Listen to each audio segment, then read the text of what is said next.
Peace to the children of men. Peace to the angels on high.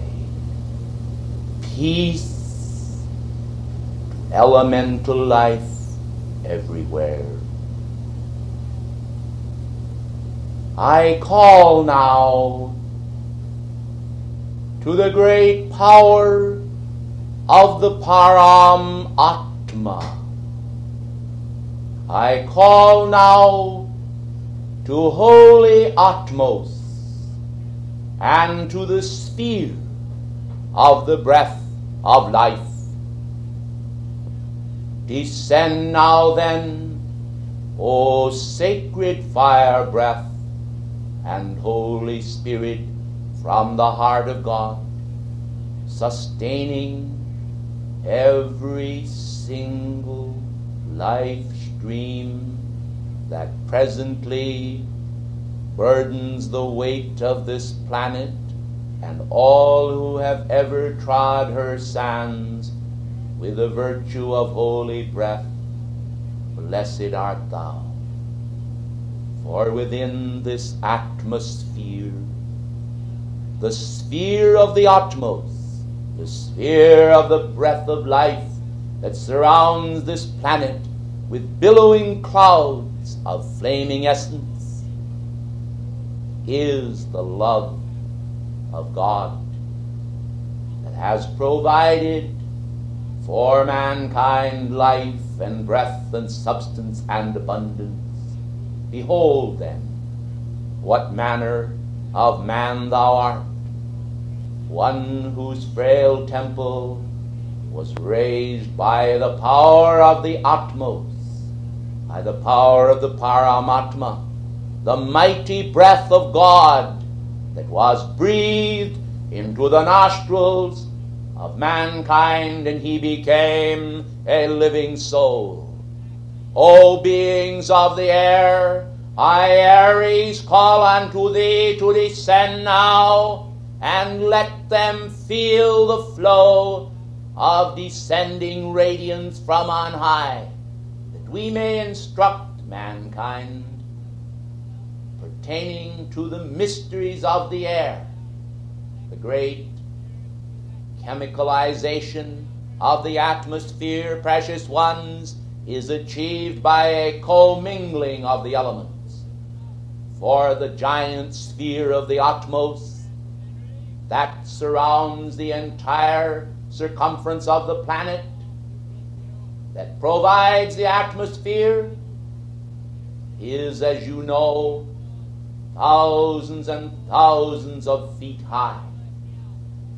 In this great teeming sphere of love and light are all the pollutions which mankind continue to breathe out, the chemicals which mankind in the giant factories of the world, and the belching smoke of old and ancient volcanic ash, all are in the atmosphere still, and the recent contaminations of exploding atom bombs continues to fill the atmosphere with the substance of this ash as well.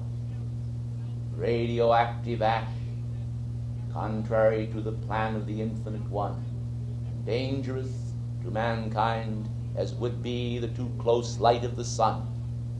For sunburn can also be a common enemy to mankind, unless he guard himself against it and temper the skin to the light of the sun.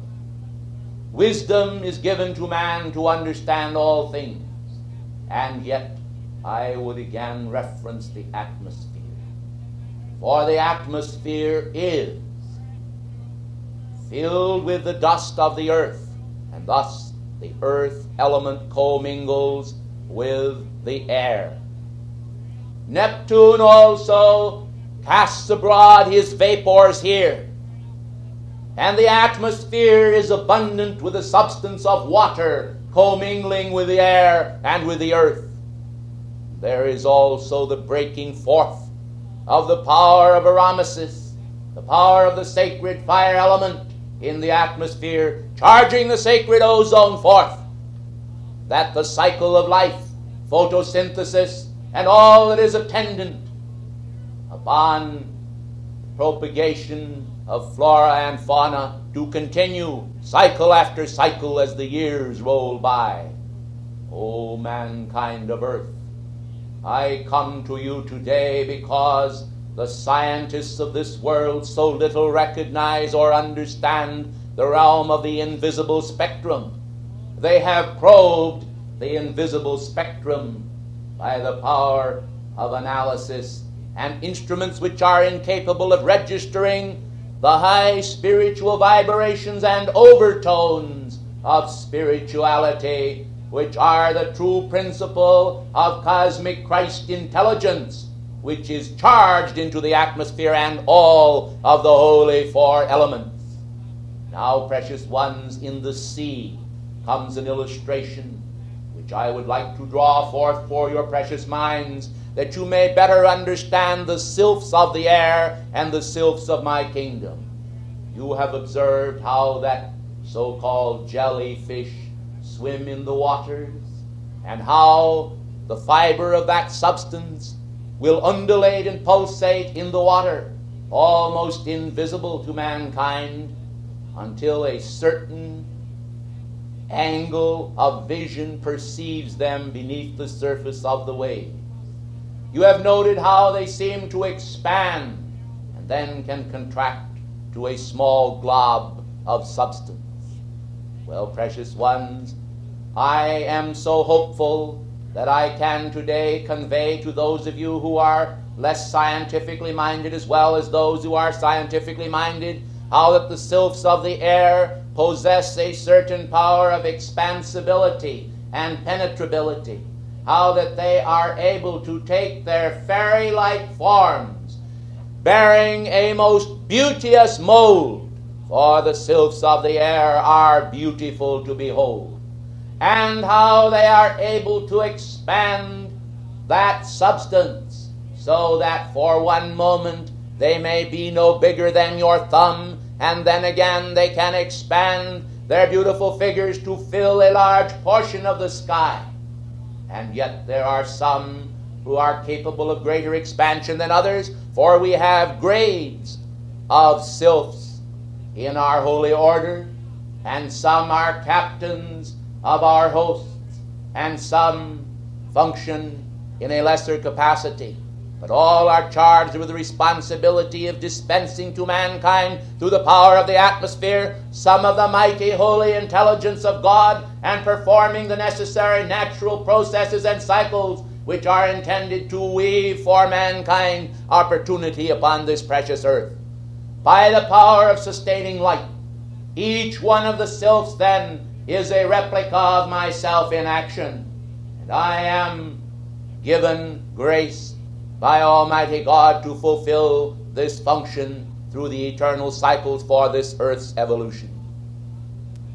I come then this morning that you might have a greater understanding of the sylphs and their power of penetrability, whereby they can penetrate through substance itself, bearing the power of the atmosphere, which is so necessary. Do you know, precious ones, that the pores of your body are there for the purposes of penetrability and expansibility? You see, precious ones, your body is like a sponge. It is filled with the substance of the water. It is filled with the substance of the earth. It is filled with the substance of the fire, which beats your heart and sustains your life. And it is filled with holy air. The commingling of the four elements provides then the balanced action of life, the squaring of the circle of identity in the physical plane consciousness, whereby mankind exists as a living soul in physical embodiment. Precious ones, understand the sylphs. Understand how that they are beings of grace, and there is no movement of a ballerina that mankind can execute that is as graceful and beautiful as the movements of the sylphs through the atmosphere. Some individuals have perceived them, and not knowing or understanding their power of communication with one another, have supposed that they were angels. Precious ones, the angels have a fire body of greater light than do the sylphs. For I think that you understand the power of eternal life with which the angels are vested, whereas the precious sylphs of my kingdom are, as all elemental life, possessed with a temporary manifestation of divine intelligence, which is shed one day and returned to the great central sun for repolarization. Therefore, the intelligence with which they serve is a temporary intelligence in a sense, and their identities are from time to time replaced by new identities coming forth from the great central sun. Yet I am for them the representative of God, and I charge my captains and those beneath me in rank with the specific task of taking the young sylphs to the great schoolrooms of the pure, untrammeled upper atmosphere, where we do instruct them in the proper conduct when they descend below to come in contact with the vibratory action of humankind. For, precious ones, the sylphs are so beautiful, they are so lovely, that many of your more attuned artists of the world have used the faces of these precious ones to illustrate books of fairy stories for young children, and also to illustrate some of the beautiful little cards which you see in the shops. The present-day distortions of mankind, whereby they distort the works of art which are produced by their hand with human viciousness and hate creations, is most unfortunate. For you see, precious ones, the sylphs are at times a bit curious, and they sometimes peer over the shoulders of artists who work in this world, and artisans as well. And they are prone to copy the illustrations which mankind draw from their own power of imaging. And thus there is a certain pollution of our atmosphere by wrong thought forms molded in plasticity upon the consciousness of these tiny beings. You see, precious ones, when the cartoonists of the world do produce pictures of hate and hate creations, and these are picked up by the young, tiny, observant sylphs, and even some of the older ones who do retain such a power of mimicry, which is also a natural endowment from on high, there is then produced upon the world scene a number of misadventures and mishaps. Some of you have observed the Santayana. You have observed the functioning of the whirling pools of dust upon the landed surface of the earth. Some of you have observed, precious ones, how these things do function. And you are aware that mankind sometimes receive from the atmosphere destructive action, whereby the power of what you call and term cyclonic action takes place, destroying homes, lives, and property. Let me call to your attention how that the word cyclone is composed of the word cycle and the word own, for it is usually an action of one or more of a group of our sylphs who have been indoctrinated by human hate and hate creations, and being most uncomfortable in the vibratory action of this. For, precious ones, the very term atmos signifies the soul of God. These precious beings seek by a whirling action to remove from the plastic consciousness and electronic substance of themselves all human discord, and therefore they whirl and whirl in almost a fierce dervish-like dance in the atmosphere, and stir it up as an egg beater until they can throw off the substance of mortal consciousness and cast it from them. I would like to point out to you also, precious ones, that mankind then because of the false stimulation which they have provided to the sylphs of the air, are responsible for each destructive action upon the planet. And I would like to have you know that the recent action in the area of Pakistan was a result of the hate creations poured out between Pakistan and India during the hatred which mankind there did feel for one another because of the old encrusted hates and religious significance, which is truly not religion, but is an action of the human mind and soul as it functions in outpicturing human and mortal thought rather than the thought of the divine one. Now, precious ones, I know that your hearts yearn to see the beauty of Christ as is expressed in a lily, expressed upon the planet. And I want you to know that among our precious sylphs of the air, there are those who do love to commune with the radiance of Christ consciousness. And therefore, wherever a group of little children or spiritual people are gathered together, the sylphs of the air come also with the angels and provide some radiation of great benefit to mankind. For we possess a power whereby we can also draw upon the fire element through the chemicalization in the upper atmosphere and direct mighty currents of life down into a certain area where true worship is being conducted. And we can thus infire the holy breath that enters the atmosphere at that point with such a radiation of light that those who are inhaling the atmosphere charged with the power of sacred Christ intelligence receive a more than ordinary action of the atmosphere in the realm of their being and are thus able to inhale, precious ones, a air that is more pure than that elsewhere upon the planet. You see, there are spheres and spheres within spheres. And it is possible, through the use of your tube of light, to insulate the atmosphere wherein you move, so that you may carry with you, as in a plastic bubble, a certain spiritual emanation in the very atmosphere of your being. The ionization of the air and all of the various functions that take place, when properly understood and used in a spiritual manner, can produce miracles by proper attunement and understanding in working and serving with the sylphs of my kingdom. These beings of love are very sweet, and they are like tiny cherubs, and I have a great love for them and a great loyalty to them, and they have a great loyalty and a great love for me.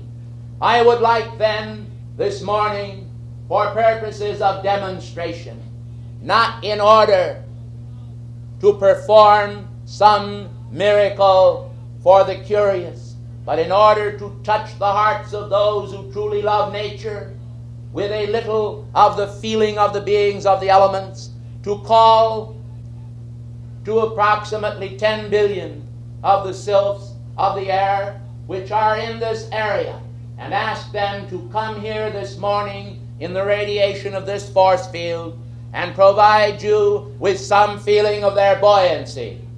I see that they are sweeping now into this place, gradually flooding the atmosphere with their pure power and sense of holy perception.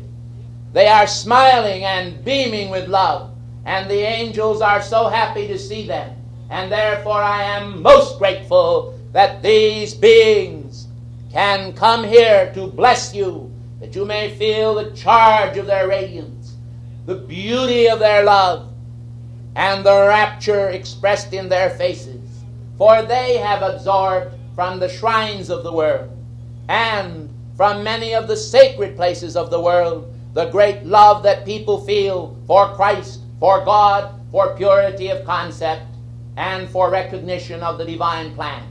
Therefore, they are expressing today a quality of great love and beauty and scattering that abroad in little droplets, which I am sure will rest upon your head, that you may feel the water element rejoicing with the atmosphere and also with the fire of your own hearts and commingling with the substance of the earth that composes your flesh body forms. You see, gracious ones, our love is very great, and we are a unified creation. Won't you please be seated? Now then, I would like to create a drama in thought and feeling for you.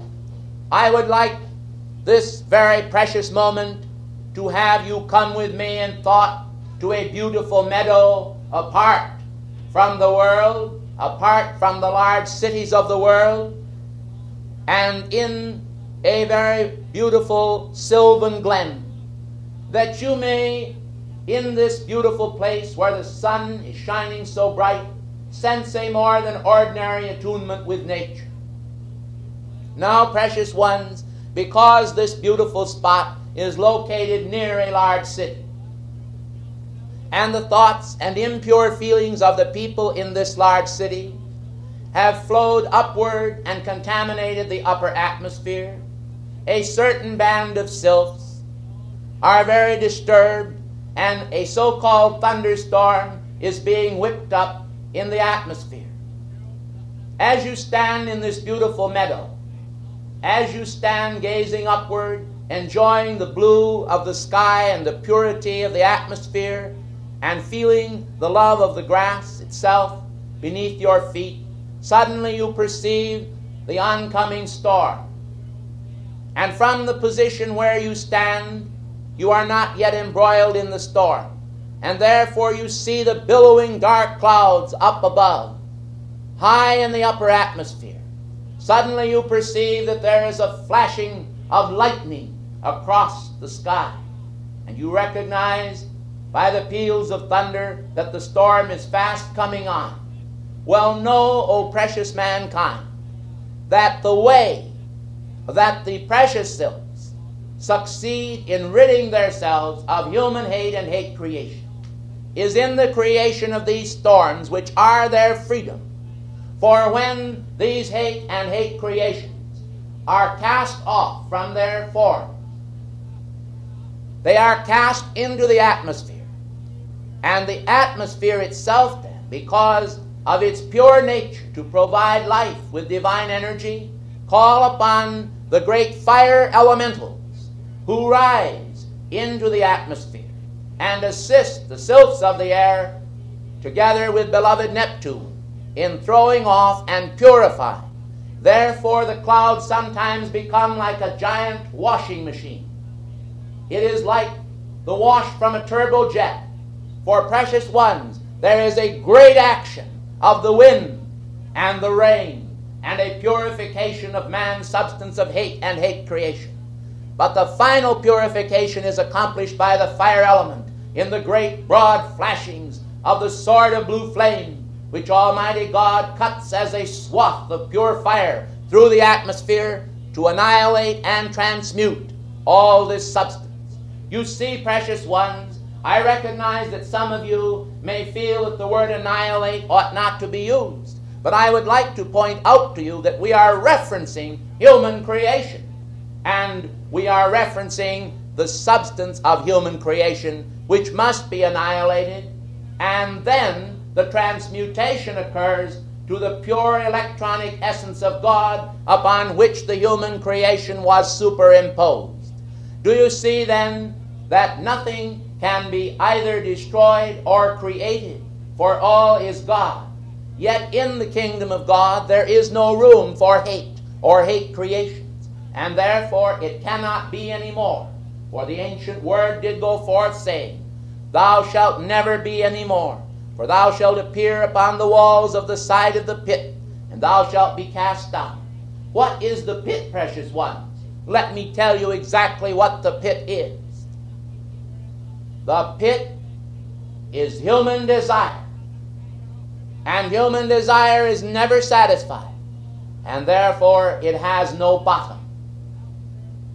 Divine radiance and the laws of heaven are ever satisfied, and therefore, as the woman sat at the well discoursing with your beloved Jesus, the word went forth, He that shall drink of the water that I shall give him shall never thirst again. For it is in spiritual understanding and spiritual outpicturing. It is in spiritual law that men find their abundance, and not in the abundance of the things which their outer self possesses.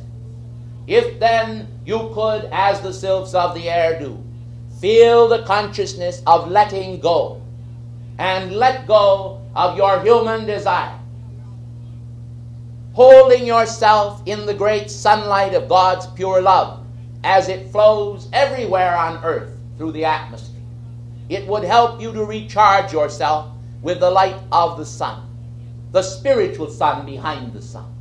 For I want to call to your attention the great law of affinity, whereby individuals, by reason of their own thoughts and force field, do attract to themselves the precise qualities which they are radiating forth into the atmosphere.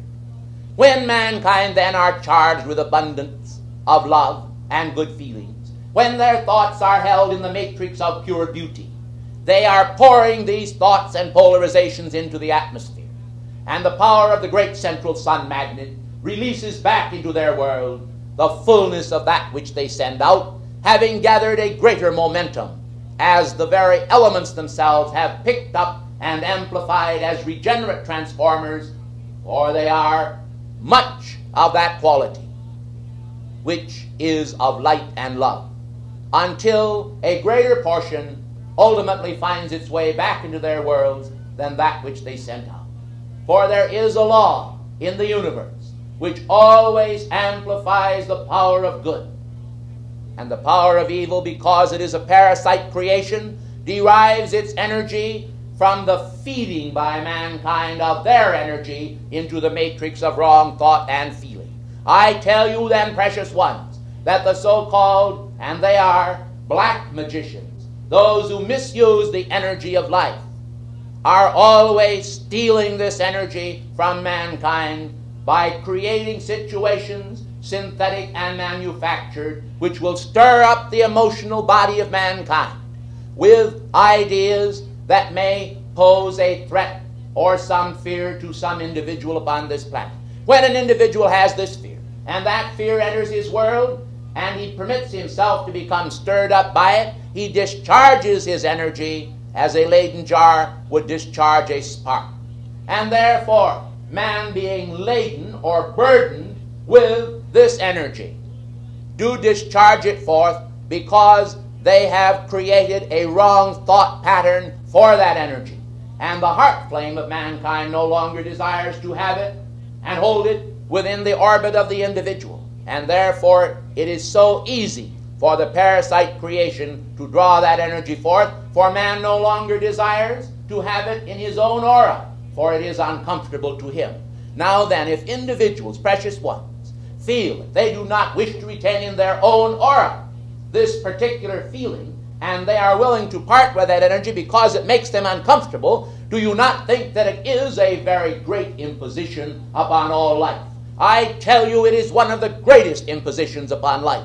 For these tiny beings of the air and the atmosphere ought not to have such an imposition made upon them as mankind do. And yet they have borne it most cheerfully through the centuries, and have rendered the tremendous service of providing life to all nature, to man as well as even elementals. For there is a little known law that functions whereby the four elements do provide one another with the power of life.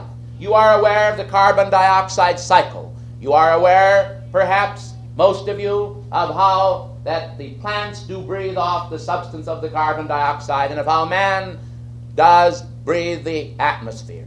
You are aware then that how as man casts out the carbon dioxide, the plants do take it in and release the oxygen into the atmosphere. Therefore you see there is a similar functioning before the four elements, whereby these precious ones do exchange certain chemicalizations among themselves that provide a continuation of their existence in the universe. You see then how important balance is. And when balance is held by the power of divine love in the four-square ideation of Almighty God, and the four elements perform their chemicalizations properly, you see the life cycle of this planet will be enhanced to a greater realm of manifestation. At the present time, individuals are expressing many patterns of ill health because of the pollutions which occur in the natural elements. The release, precious ones, of the fluoridated substances into the water is also a very wrong action which has caused many among mankind, especially the children, to become targets of various disease and even of entities which feed on the substance of filth that is in certain chemicalizations which mankind are currently using. I cannot then help or refrain from calling to your attention of how mankind need to serve by the divine intelligence which they have within their being to overthrow these recalcitrant ideas in the minds of men. This world is God's, but it is also recorded that He has given it unto mankind as their inheritance, and that the meek shall inherit the earth. Some individuals seem to have taken this admonishment literally, and it is as though they feel that they ought to be so meek that they submit to every imposition which humankind and the wicked would foster and thrust upon them. I tell you, the time is at hand when, if the kingdom of God is to manifest the mighty purity of life to mankind, and the elements are to serve man instead of causing mankind grief because of a reflection of wrong which they have sent forth, that mankind must, in their own being, rally together and collectively to overthrow these wicked forces which have sought to cause them so much disturbance. You see, purity in the atmosphere, purity in the water, purity in the earth, and purity in the fire is what causes happiness to Almighty God. For this is a manifestation of cosmic purity from the very heart of the Elohim of purity. Now, precious ones, let us take the substance of human soot, spelled S-O-O-T, and recognize, precious ones, that when the flame burns clean and free with a proper balance, there is no soot. Let us recognize, precious ones, that when the earth element is properly functioning according to the divine plan, that there is no soil in the earth, but rather a specific accumulation of the vision of God reflected in the minerals of the earth. Now, some of you will understand me, and some of you may be a bit confused because you do not have a complete spiritual understanding to accompany your physical and scientific understanding. But others of you will grasp in essence and in heart what I am referencing here. For I tell you that each tiny grain of sand is a precious stone in one sense of the word. And the substance of the sacred fire within the heart of the mineral kingdom does give forth its essences and charges these essences into the fruit of the earth, into the vegetables of the earth, so that when you draw the spiritual essences through the organic foods that are properly grown, you are able to derive a greater benefit than when you have the synthetic disturbances accompanying that by the power of human reason, which seeks to show mankind how to live without knowing the law. Precious ones, you must understand then that the earth, that the fire, and that the water are all subject to their pollutions, which mankind have imposed upon them. Some of these are physical pollutions, which are superimposed by mankind by direct chemical action, the dumping of certain substances into the streams of the earth, and the belching of fumes into the atmosphere from your automobiles, from your factories, and from the synthetic plants which mankind have constructed. Others, precious ones, are the pouring forth of an effluvia of human thought substance into the atmosphere, whereby an individual walks down the street and speaks to himself in fear, I am afraid that John Jones is going to get a better position than I have. I must do something to see that he no longer has security in the place where he works. And therefore the individual desires, precious ones, to do something against another individual, and holds this thought and action in a matrix of fear, motivated by fear and a spirit of competition. This is cast off into the atmosphere. And therefore the elements themselves sometimes come into conflict because of an accumulation of human density. Now, I have spoken to you at the onset of this dictation I have pointed out to you how the sylphs of the air are able to expand. I have hinted at the idea that they can penetrate mortal substance. Well, precious ones, I want to call to your attention that in this dictation which I am giving to you today, there are many wonderful thoughts which must be explored by you, whereby you will run the fingers of your mind over these thoughts and carefully extract the inner comprehension of what I am releasing into your worlds today into the heart chalice of your being, and then raise it up as the God flame of your threefold flame of love, wisdom, and power expands through it into the great golden bowl of your mind, and charge it with the illumination flame of Almighty God until it soars up into the realm of infinite understanding, carried out to the power of the 9th degree. Now, those of you who have had certain initiations will understand of what I am speaking, but those of you who have had less will understand the need to continually pursue the spiritual path, that you may have a greater understanding vouchsafed to you day after day. You know, precious ones, because of the element of human pride, mortal creation often feels that it has a great deal of knowledge, whereas it does not have understanding. You see, there is a vast difference between having a compendium of fact and at the same time having the understanding of that fact, not only from the octave of the earth planet, but also from the octave of elemental life, angelic life, and the celestial realm where pure divinity functions. You see, mankind are so foolish sometimes that they are concerned even about the losing of their body, whether it be by the power of transmutation or by the ascension, or whatever means it might be achieved by. And they seem to feel that if they should lose their physical body, they should lose their identity with it, as though their identity would, so to speak, go down the drain into a world of unreality. How ridiculous this is attested by the fact that you presently have a body composed of peas and carrots, of minerals, of fruit, and of that which you have taken into your form since you first came through the great ring of life out of the womb into the physical form. You see, precious ones, as you came into the ring of life, you were but a tiny thing. And now today, you are, I believe, a great deal larger than you were at birth. And therefore the physical body has so little meaning. For the sylphs are almost like a balloon.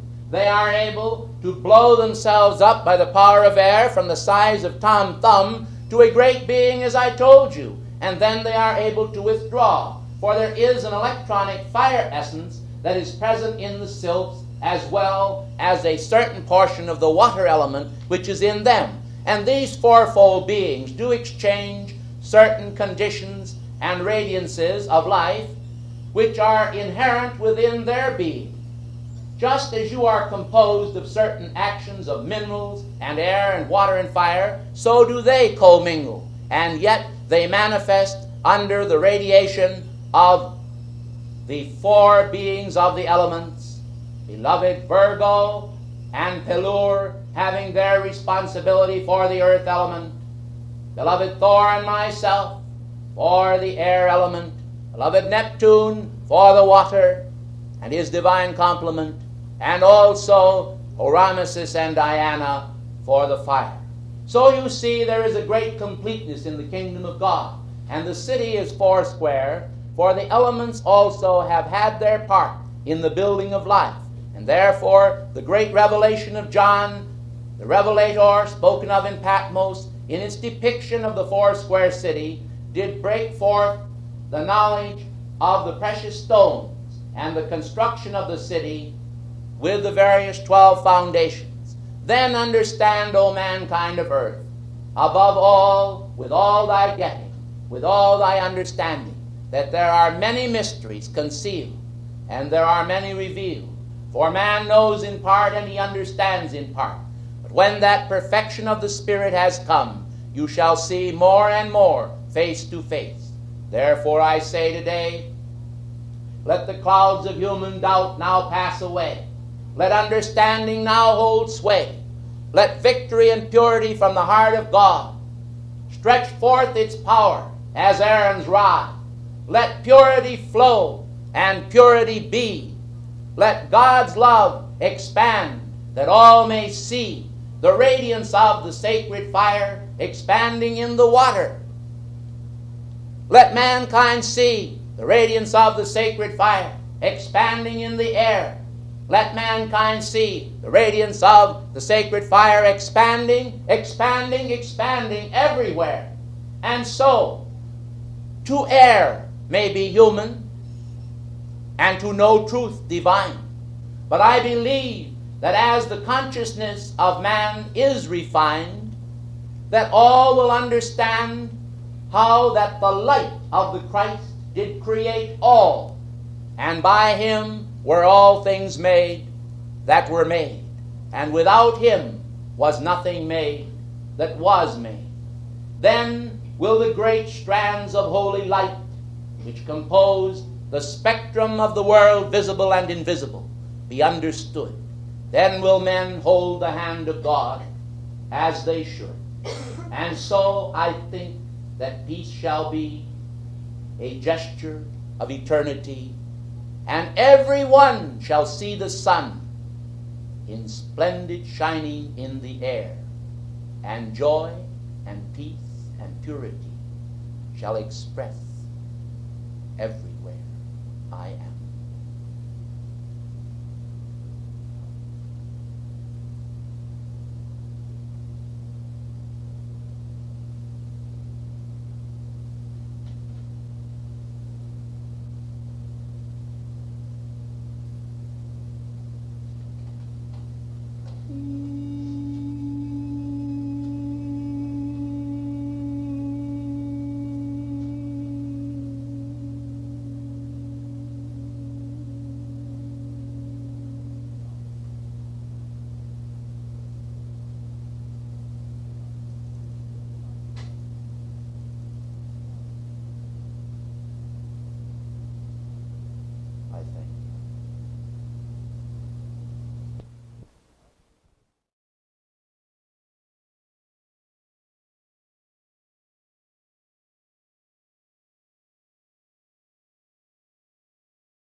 Heart friends of the ages, as a lily upon a pond, white-tipped and iridescent, breathes its radiance into space, and the essence is inhaled by the nostrils of men, and the fragrance of praise.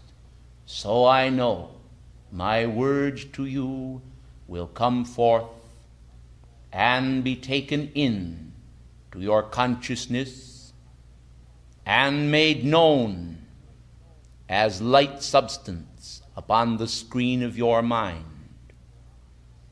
Compassion breathes forth as a flame from my soul and life this night, and compassion ought to return from the hearts of men, for compassion is akin to holy reverence, and it is compassion which affords dignity to the being of man.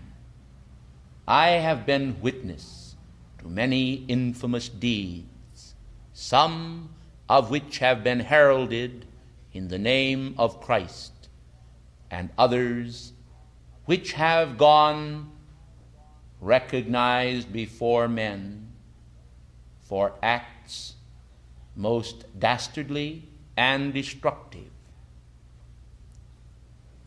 And hence I am aware of how that on the field of life honor is sometimes overlooked, and men seek to satisfy the greed of the carnal being of man without being aware of the exact cosmic penalty attached to each such act.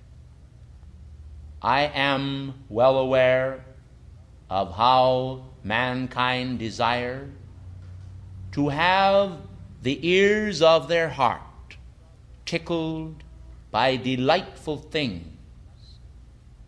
And I am also aware of how they do not like to bear the stings of their own misdeeds.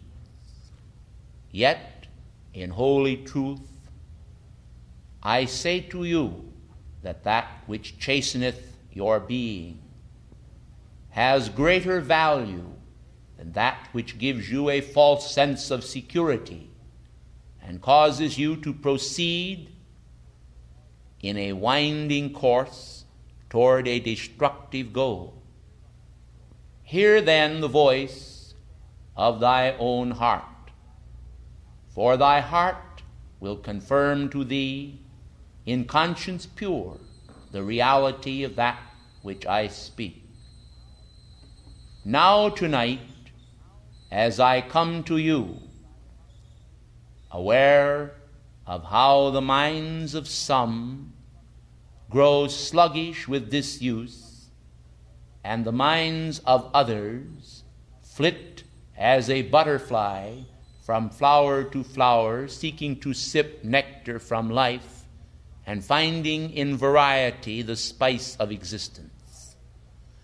Others are discontented unless they can reach into the heart of God and extract the purity of the great lotus flower of divine love.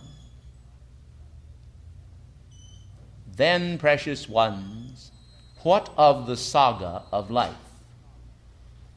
What of the divine intent and the multitudinous reactions which men have made to the appeals of the deity? You may ask yourself many questions this night, but by attention to my words, even though I am speaking slowly tonight and distinctly, you will be able to retain some important memory. I do not find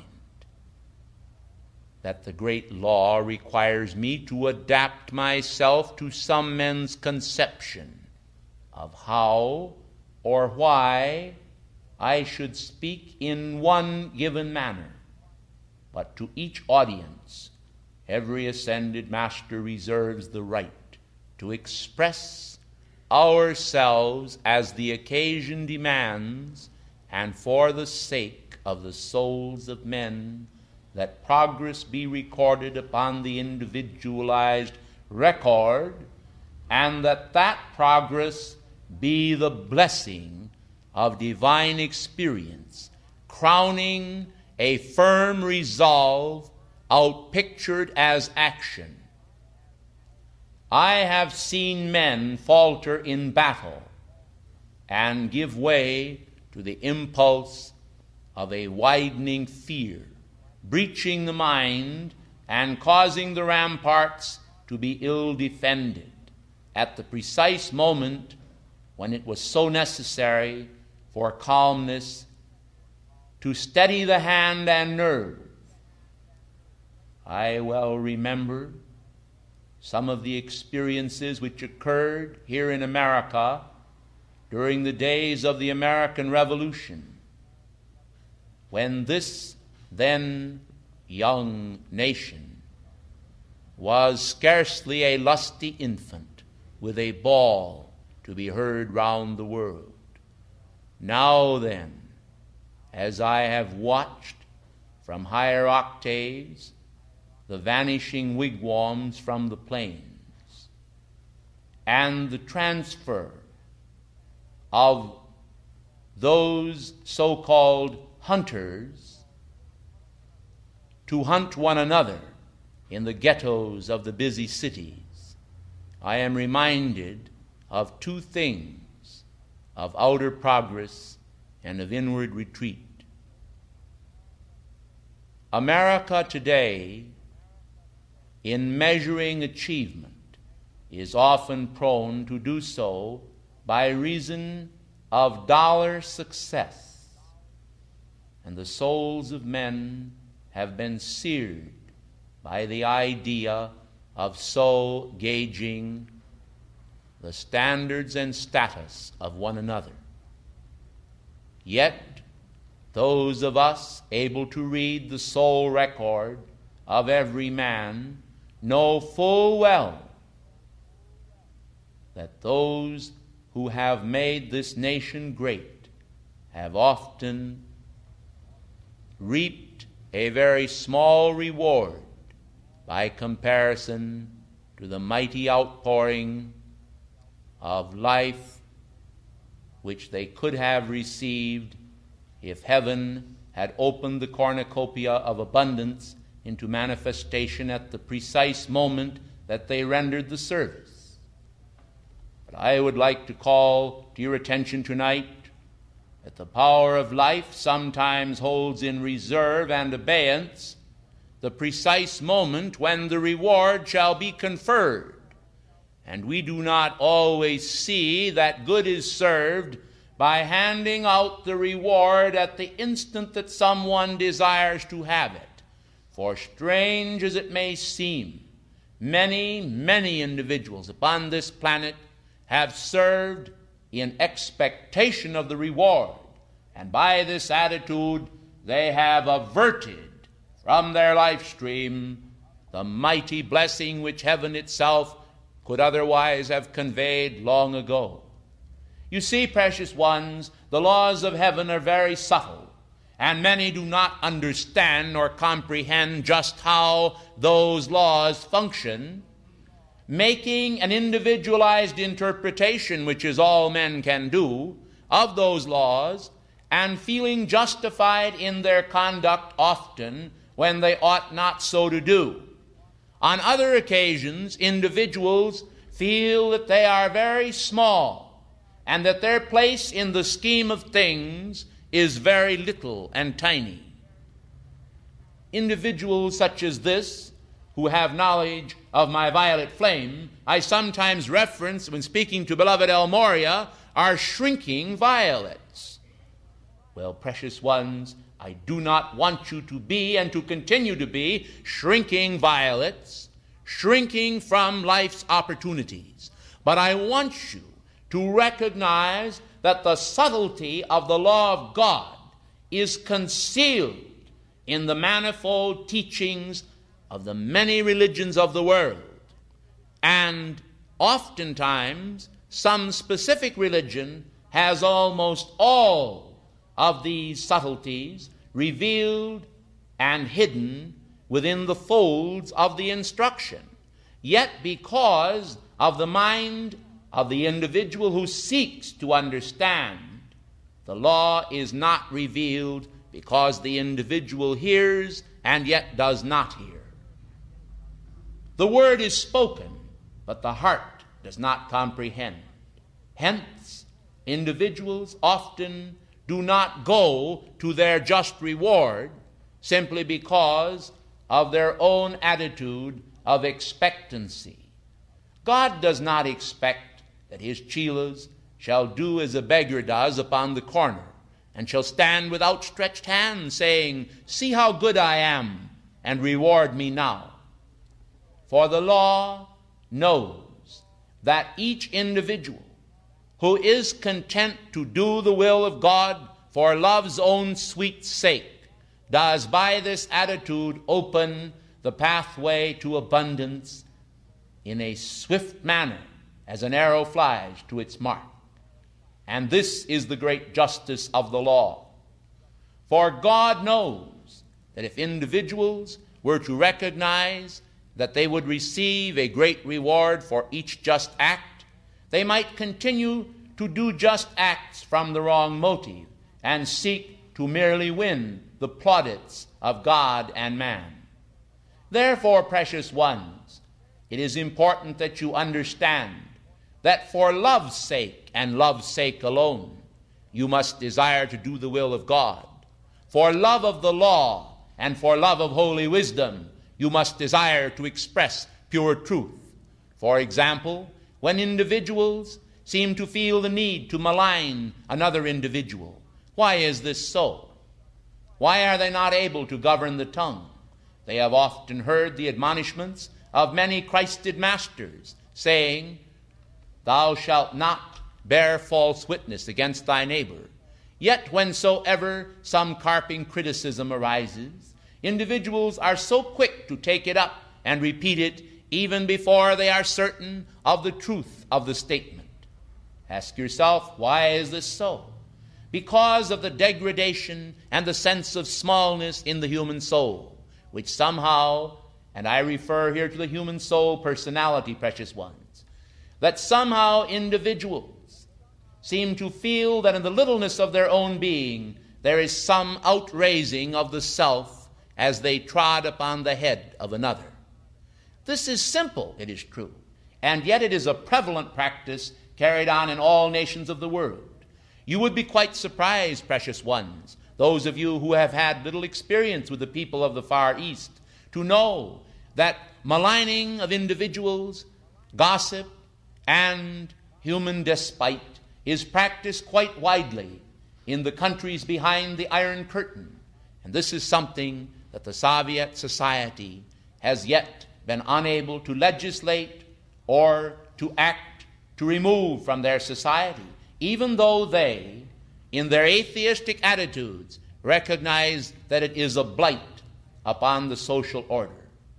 If then mankind in a Soviet synthetic society, a godless world, can recognize the virtue of morality and decency, do you not think that it is high time that mankind here in our beloved America, which is my sweetheart, ought to recognize that virtue should be enthroned upon the hearts and minds of men, and recognition should be paid in the hearts of all to the beauty and the love and the virtue and the compassion that is either self-evident or hidden in all.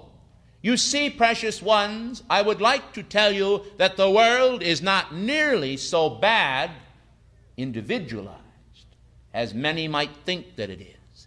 It is a collective madness that has seized the people. And as men going to a lynching party, individuals are compelled by the running of the world amok to follow in pursuit of human vanity. And they scarce realize what has happened before they are sucked down into a sinkhole of wasted energy and ill achievement.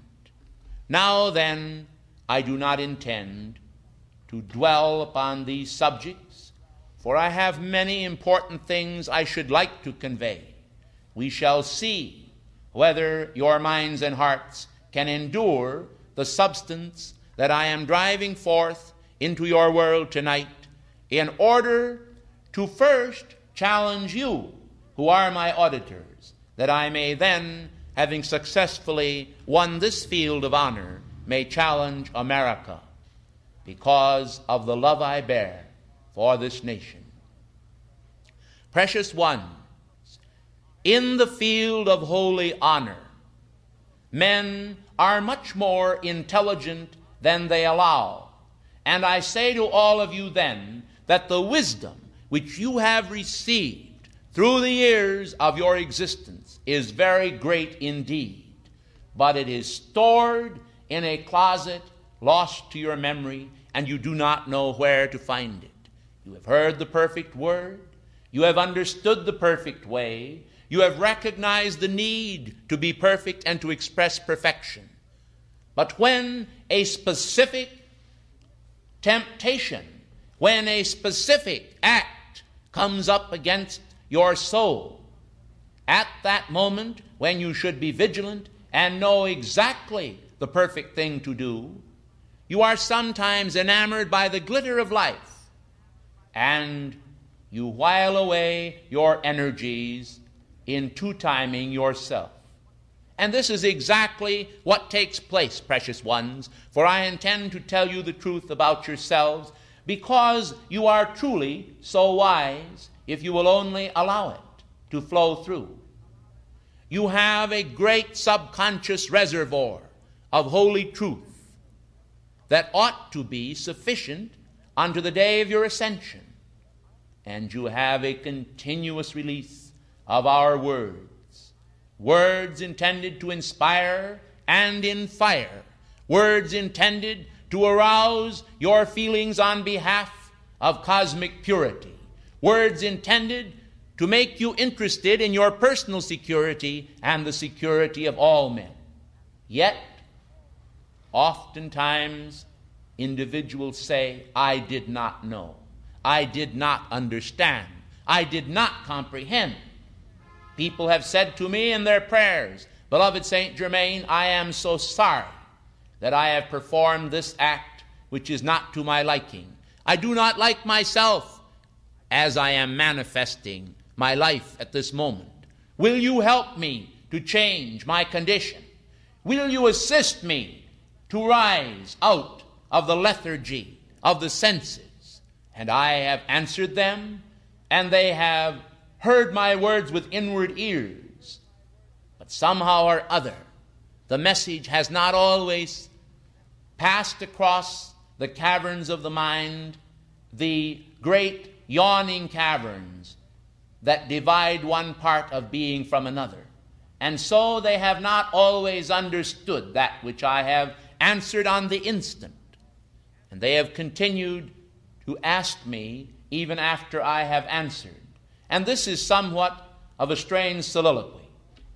It is most interesting how the drama of the outreach of the heart of God to man is thwarted by human ideas which become so very large in the consciousness, while divine ideas shrink till they seem not even to exist. And this is perspective, and it is in the realm of perspective that you must win your victory. For in this world, precious ones, the things which are not to your liking are often large in your consciousness, and you continue to dwell upon them in thought and mutter about them to one another. This amplifies the power of these negative, unwanted conditions. Meanwhile, precious ones, the holy truths which you know are right and pure and just and lovely are minimized, and they shrink, not in reality, but only in your consciousness.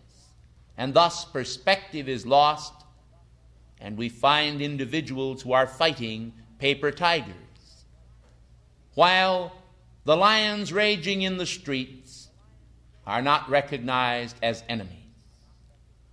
Now, gracious ones, enough of this individualized dissertation, enough of the qualifying of energy by mankind. If you think you can unravel the threads of this mystery for yourself, and there are none so dense who cannot, if they will, tonight, before they pass into the arms of Morpheus, call to me for wisdom and understanding and I will answer each individual according to the power of light, and I will assist that light to flash across the chasm of being and penetrate into your conscious mind with some greater measure of cosmic understanding as to why you have not progressed in a more forthright manner than you have. Let us then now move from the individual, the microcosmic self, and gaze for a moment at the saga of America. For America is a great nation, far greater than the men who presently inhabit her are aware of.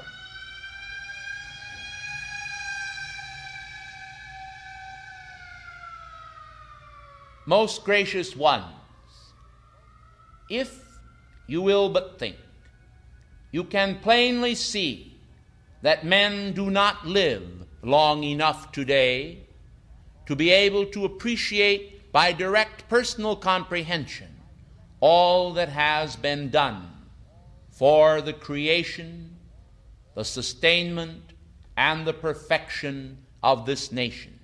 Her destiny is little understood, and the divine plan is often refuted by men whose attitudes are even less than the ants that crawl about the anthill.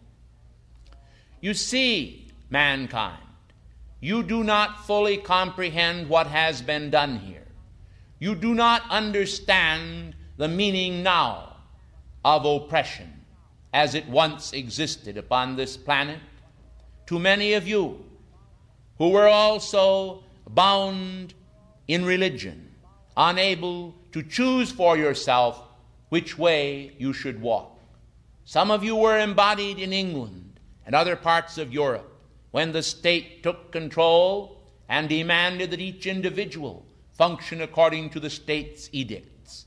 Church and state were one, and the power of the world and the authority of the world, the power of the king and the duke and the feudal lords was exerted over the peasantry, and the peasantry did not dare to lift up their voices in protest. With the coming of the Magna Carta and other instruments of freedom, mankind were given a new burst of freedom. And when the Boston Tea Party took place, and when the great stirrings of freedom and liberty were shaping the destiny of this nation, and ye were yet unborn, there were stalwart men upon this planet who knew the meaning of liberty, for they themselves defended it. Today we have a race who have entered into that which has already been won. They have not been faced with the challenges which the early settlers of this nation had to meet. Now you see, precious ones, that men take so lightly for granted the heritage of the ages. The gift of freedom which you now wear is one as natural as a flower by the side of the road. It simply exists there, and you take it for granted as you would a telephone pole or a tree or a building. It has little meaning, for you yourself, in many cases, are not aware of your part in the construction of this great land. But if perhaps, instead of 80, the lives of men were to be 10, and they could see a greater range of accomplishment, then I suppose that men would appreciate more that which is done for them and that which they have done by the work of their hands. Today, the masses of America are desecrated by the greed of captains of industry.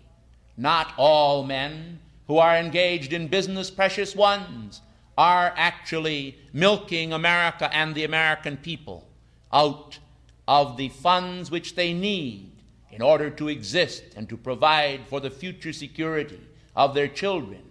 But there are many who are, and therefore the people of this land are still groveling beneath a form of feudal tyranny expressing in another way as excess taxation.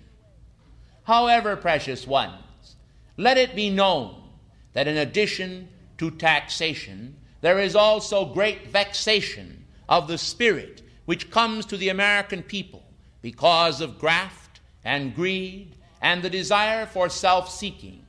For you see, precious ones, America has a reservoir of energy, and this energy is like a lake or a dammed-up pool into which the holy energies of God have flowed.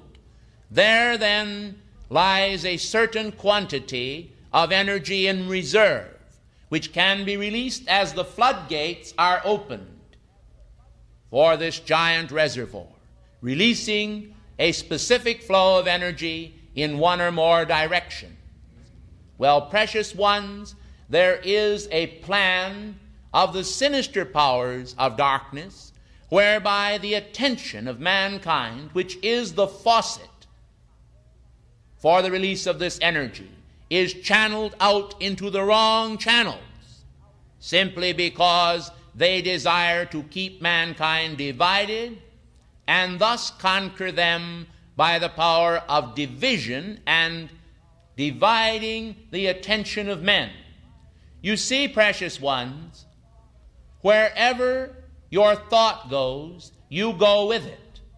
And when you think of one thought that is discordant, you flow your energy into that discord. And therefore, if the pages of your newspaper can be filled with stories of crime, of violence, of greed, of lack of integrity, of divisions in political parties, of religious dissensions, and of all manner of things, seeing that almost everyone has some anathema or another, seeing that almost everyone chooses to champion one cause or another, you are always being tapped where your energy is concerned, and your energy is being directed and made to flow into wrong thought and feeling, whether you will or not. Therefore, the great challenges facing America today are individual challenges on a collective basis. You see, precious ones, because of the great outflow of energy from many individuals in the wrong direction, there is a tremendous wave of energy similar to that which accompanies a sinking ship. Those of you who are familiar with a sinking ship know that when that ship goes down, there is a vast suction which takes place and causes those who are close by to go down to destruction beneath the deep, as you would say it, into Davy Jones' locker. Precious ones, why does this take place? Because individuals live dangerously. They are not content themselves to abide in peace, in thought and being. They often mind their neighbor's business where they ought not to do so, and in areas of thought where they ought to be concerned, they are wholly oblivious of what is going on. There is then a very perverse streak in human consciousness, which I am certain can be remedied by the power of right thought. Now, right thought, right speech, and right action, coupled together, will produce freedom for this world as it challenges the individual and as it challenges America. For who is America? America is the collective consciousness of all those who have inherited the great prize of freedom, which you to this day have and ought to cherish. But so long as mankind are content to ignore that prize, so long as they are more interested in self than in nation, so long as they are more interested in some puny enterprise of their own world, that they are content to let this great nation go down in degradation before communism and the communist overlords, I tell you, the greatest threat then to this country comes not from without, but from within. The challenge then to America is the challenge of the individual. The challenge to America is for the individual to awaken to responsibility and understanding, to appreciate the great saga and drama of this nation. Precious ones, stop to realize that from Boston and the Boston Common, from Lexington and Concord, across this nation, a vast civilization did move under great privation, facing nature and natural vicissitudes, and also facing destruction from the Indians who inhabited this land before the coming of the white man. Stop to ponder, precious ones, how the great wars were fought in the small communities during the gold rush days, how lawlessness did prevail, not only west of the Pecos, but all across this great land, until the coming of law and order, until the coming of jurisprudence and codification. Precious ones, then you must recognize how much has been achieved. You see, precious ones, not only in weaving and spinning and the removal of industry from the home and the removal of drudgery from the home, but also in the planting of crops and the harvesting thereof. New methods have been developed, and mankind has been on the move, constantly moving forward into new areas of scientific achievement. Great religions have sprung up, and individuals have broken down the walls of prejudice between nations and between foreign elements coming in to this country. Men have arisen to embrace opportunity, and they have changed their way of living, and the cities have grown to become teeming metropolises, flooded with life streams, many yet unaware in perspective of all that has happened. They do not even have a bird's eye view of America. They do not even have the view of a worm, precious ones, but they are confined not only to a geographical location, but they are confined by the matrices of wrong thought. It is a prison of human shadow and enclosure which has faced the youth of this world. Do you blame them then for desiring to break out of it? And the great wave of juvenile delinquency which has faced the American people today is the direct result of a lack of parental understanding and supervision. For if the parents had at an early age secured for themselves the right understanding in their offspring, I am certain that America would not presently be faced with these rebellious youths, regardless of from what position they came insofar as soul development is concerned. Precious ones, there is such a wealth of beauty to be externalized in the American people that it is there that the challenges of life are made, and it is there that the challenges of life must be fulfilled. Precious ones, the youth of America are the hope of the world, for America has a distinct obligation to perform in the world order of things. You have heard me speak before of the ugly American, of how individuals have branded and labeled Americans on foreign soil as ugly in their conduct and as reflective of disrespect of other nations and their people. Well, precious ones, do you realize then how important it is that one individual, who with God is a majority, ought to shew forth the power of right example? If one individual alone will take his stand wherever he is for justice and holy truth, it will be an infectious power of divine love radiating forth. But people seem more concerned with the spreading of smallpox than they do with the spreading of holy love. Yet, I am certain that this condition is being remedied. It is in the domain, then, of the individual that the collective needs of this nation are fulfilled.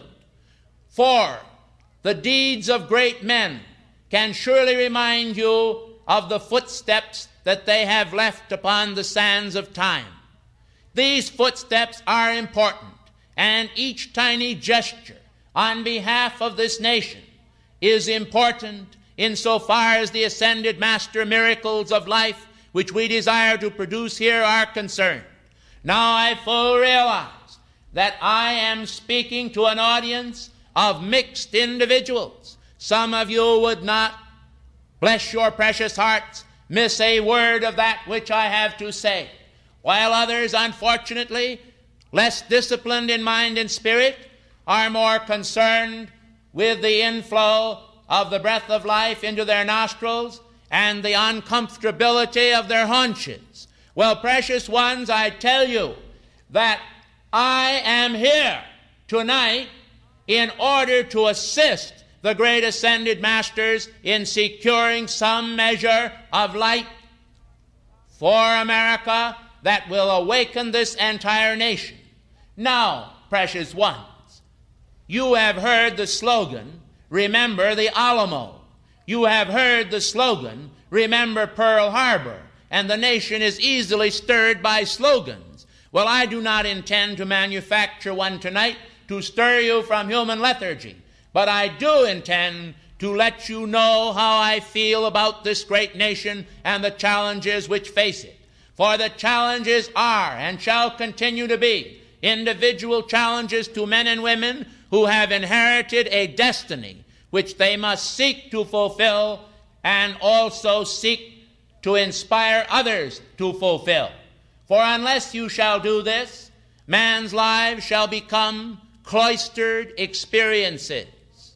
Occasionally, the riptides of human feeling and emotion and the great law of karma shall push you forth into the torture chamber and maze of human experience, and you will find that you will be unable to cope with all of these things as a rat caught in a maze. This is not the will of God. Therefore, I am interested tonight in securing that type of progress that has made this nation great, in achieving and carving out a destiny for itself to the present moment. This destiny is multifaceted, and the blessings are multifaceted, and the service that the law requires to be rendered is multifaceted. We need people who have understanding of many phases of life. Teachers are needed, musicians are needed, tellers of stories and songs, those who can inspire and encourage the downtrodden, those who can heal the sick and understand how disease is produced and how it is removed, those who can understand the spiritual law and can express it. We need a multitude of talents and many facets of experience to bring forth the great golden age as it should be brought forth. You can see, precious ones, whether you approve individually and politically or not, the Peace Corps as an adventure in divine economics, whereby America is investing her talents in her youth and those who are willing to serve to encourage the productivity of peace in all nations. And I must say, if you would have my mind, that I heartily approve of the idea. Nevertheless, O mankind of earth, there are a multitude of ideas which I do approve of, and a multitude of ideas which I do not approve of, and a multitude of ideas which are on the borderline, swinging 50% to approval and 50% to disapproval. And I have learned how to separate the chaff from the wheat. I trust then that you will use the tools of your mind and spirit to meet the challenges of America in the days that are ahead. You know, precious ones, the pinnacle of the moment comes now. Now is before you, and I am speaking to you on the pinnacle of the moment.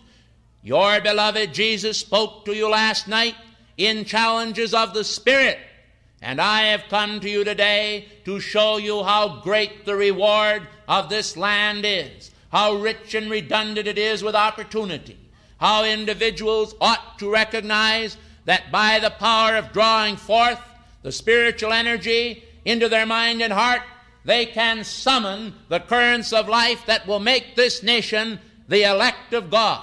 Ascended master youth, yea, but ascended master maturity also, manifesting in age as well as youth.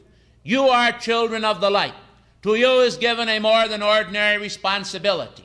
When individuals desire to become sectarian in thought, and they desire to focus their attention upon one sect as the one and only sect which God Almighty has blessed, they do but rob themselves of the power of the universal mind. For in every point that man deletes from his consciousness by reason of non-recognition of the rights of others, he does but weaken his position in the plan of God. For those whose minds and hearts expand to take in the great sunlit world and see the world as a great desert where divine beauty is blossoming, and behold the canopy of the blue overhead, the universal orb, looming then with brilliance, can recognize, can know, can feel that all of that is the power of God. And then beyond is the starry canopy of the heavens and worlds without end, yet looming forth in consciousness as worlds to conquer. You see, precious ones, it is limitation that must be shattered, and limitation exists in the domain of the individual.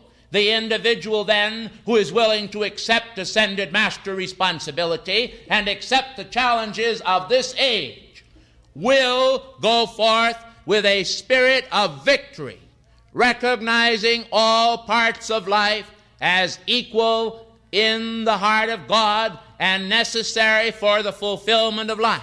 Such individuals can scarcely have time to practice the banality of ridicule. You know, precious ones, I recall how that in some occasions in past lives, individuals focused their attention upon me, and they actually laughed at that which I sought to accomplish. Well, there is a saying that he who laughs last laughs best, and I call to your attention how that Sarah, the wife of Abraham, when in the tent, did laugh at the prediction of Almighty God, who when she was 100 years old was made with child. You see, precious ones, the law of God cannot be mocked.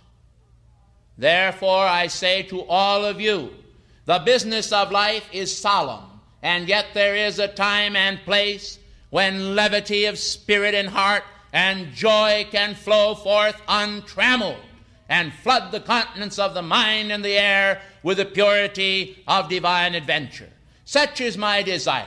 I would see the American people, whether they come under the banner of my activities of light or not, reflect a fierce and determinate idea to fulfill their destiny and overthrow all that binds them. I would see them break the tyranny of mortal mind. I would see them break the tyranny of the senses. I would see them break the tyranny that makes them feel as a Lilliputian individual when they are, one and all, created in divine dignity to hold up the heads of their being. Some of you are short and some of you are tall. Some of you are great and some of you are small. But when you look in the mirror of life and see reflected there the purity that is God's ray within thee, thou shalt know that there is only one way to go, and that way is up. And that to America and the American people when they unite, as the word United States implies, uniting their energies not in a wasteful expenditure thereof, whereby they fight one another, as has been said in that old poem, all your danger is in discord, all your strength is in your union. Therefore, precious ones, avert catastrophe, avert disaster, personal or earthly, personal or to your nation, personal or to your state or your city. Avert all of this by the power of love in mighty action that will not accept defeat, that cannot accept defeat, that must accept victory. This is the power that gave you breath. This is the patriot spirit that inspired the early settlers of this great nation. This is the hard-ribbed fiber and core of being. This is reality. This is life unafraid, unafraid to face destiny, unafraid to face it now, regardless of age, regardless of strength, regardless of position, regardless of authority or recognition. For after all, 'tis God who gazes on thy soul, 'tis God who lives to make thee whole, 'tis God who victory now is, 'tis God, yea, it is. I thank you.